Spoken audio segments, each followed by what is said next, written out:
혹시 행복해지려고 막 애쓰는데 이상하게 더 불안해지는 기분? 느껴보신 적 없으세요? 오늘은요, 바로 그 고민에 대한 아주 역발상적인 해법, 마이너스 안정화에 대해 이야기해 보려고 합니다.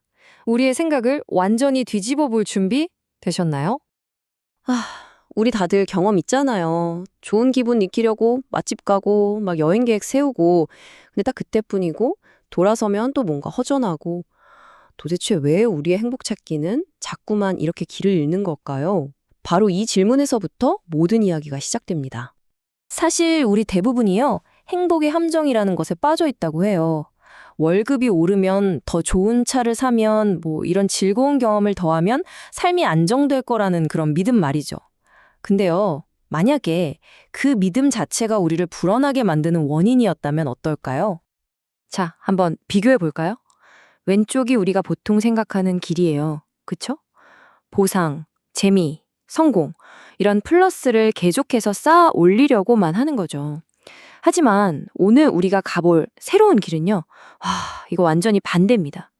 오른쪽에 있는 문제, 리스크, 손실 같은 마이너스 요인들을 먼저 아주 단단하게 관리하는 것. 그러니까 이건 게임의 규칙을 아예 바꾸는 거죠. 아니, 그럼 도대체 왜 우리 계획은 자꾸만 틀어지는 걸까요? 그 진짜 범인을 한번 찾아보자고요. 모든 문제의 배후에는요, 바로 이 오류맹시라는 녀석이 숨어 있습니다. 오류명시, 말이 좀 어렵죠? 근데 이게 뭐냐면 말 그대로 내 눈에 있는 오류는 못 본다는 거예요. 예전에 성공했던 방식, 내가 맞다고 믿는 그 낡은 지식이 오히려 지금 내 발목을 잡고 있다는 사실을 전혀 모르는 거죠. 그러니까 진짜 문제는 세상이 아니라 세상을 바라보는 나의 낡은 안경일 수 있다는 겁니다. 이 작은 맹점 하나가요, 생각보다 파장이 엄청납니다. 일단 위험을 가볍게 보게 되고요. 문제가 터지면 꼭 남 탓, 환경 탓하기 바쁘죠. 결국 예방할 수 있었던 기회는 다 날아가고 작은 균열이 댐을 무너뜨리는 것처럼 진짜 사소했던 문제가 내 삶 전체를 흔드는 재앙이 되기도 하는 겁니다. 아니 그럼 이 오류맹시는 도대체 어디서 오는 걸까요? 그 뿌리를 한번 쭉 따라가 보면요. 모든 문제의 시작점에는 딱 하나의 불일치가 있습니다. 바로 과거의 나와 지금의 현실 사이에 벌어진 그 거대한 틈이요. 한번 생각해 보세요. 우리가 가진 모든 지식, 모든 경험은 결국 과거의 데이터잖아요. 근데 현실은 어때요? 매 순간, 실시간으로 업데이트되죠? 이 둘의 싱크가 안 맞는 순간, 바로 거기서 문제가 터지는 겁니다. 예를 들면 이런 거죠. 지난 회사에서 나를 스타로 만들어줬던 바로 그 업무 방식이 지금 이 팀에서는 오히려 갈등의 원인이 되는 거예요. 성공의 공식이 실패의 원인이 되는 정말 아이러니한 순간이죠. 자, 그럼 여기서 진짜 중요한 질문 하나 던져볼게요.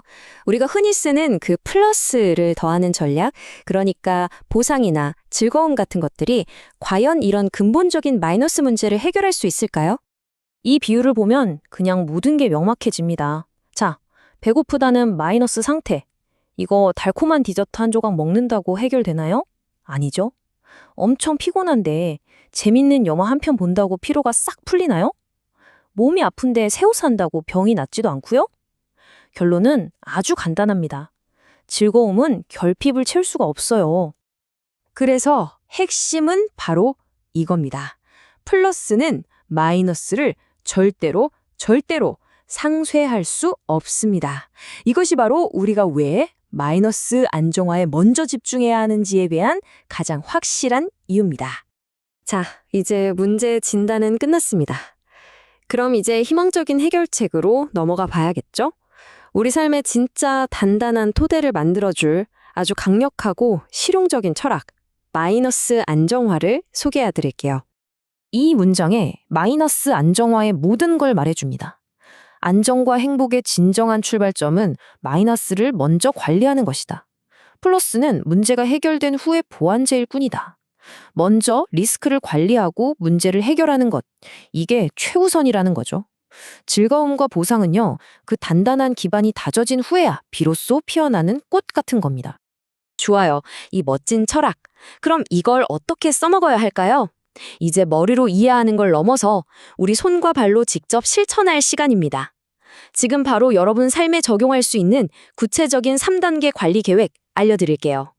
잠재된 문제를 미리 관리하는 3단계 행동 지침. 바로 주의, 협력, 그리고 거리두기입니다. 자, 하나씩 한번 제대로 뜯어보죠. 첫 번째 단계는 바로 주의입니다. 근데 이게 그냥 막연하게 조심하라는 게 아니에요.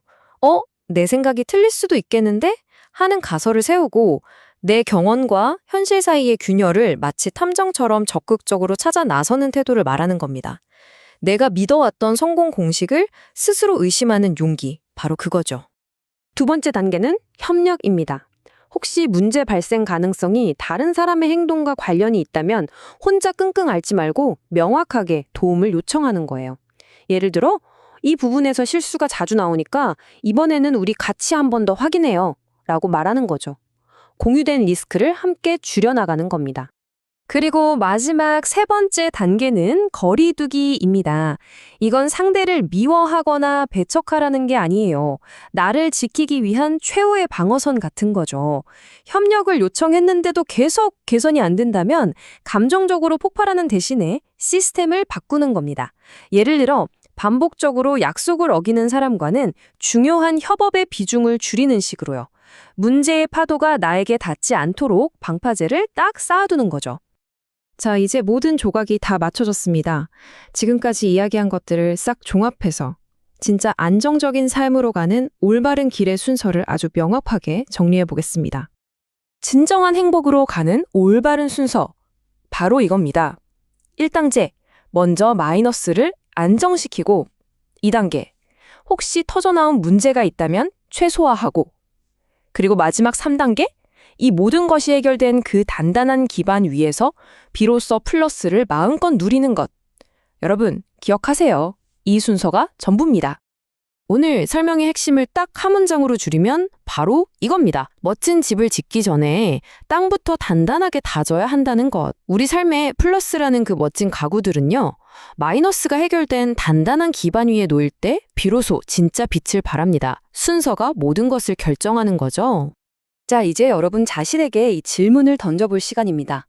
혹시 지금 당신의 삶에서 근본적인 마이너스 문제를 해결하는 대신 일시적인 플러스로 애써 덮고 있는 부분은 없으신가요? 이 질문에 대한 답을 찾는 것, 그것이 바로 진정한 안정으로 가는 첫걸음이 될 겁니다.